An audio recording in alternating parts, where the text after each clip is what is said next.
ศพทหารของพวกมึงเองอะยังไม่มีปัญญาเข้ามาเก็บเลยมึงยังมีหน้าแบบมาสร้างข่าวปลอมอีกมึงจะสร้างแบบเรื่องเพื่อที่จะกลบเรื่องที่มึงไม่มีปัญญาที่จะเข้ามาเก็บศพตัวเอง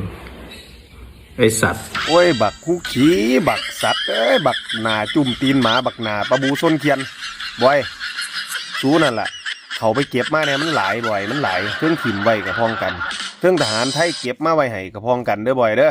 บอยเดี๋ยวที่เมียนี่มึงเบิ่งเด้อจากคนกับเมียนโดยตรงนี่คอมเมนต์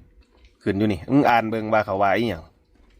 นั่นแหละมันเหลือพอมึงอยู่คนเดียวเขาว่าบ่อยนั่นแหละถ้าจัดการได้ก็คือจบกับเมียน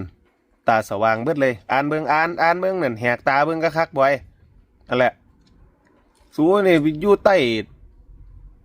อานัตของ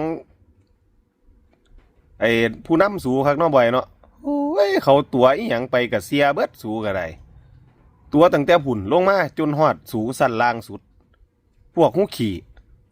ปึกกันลืนเบิดคำสิเว้ากับสูคือกันเด้ก็เหลือตนสูอยู่ได้บ่อยที่เป็นจังซี่ก็ได้เหลือตนสูอยู่เพราะว่าสูเว้าความจริงบ่ได้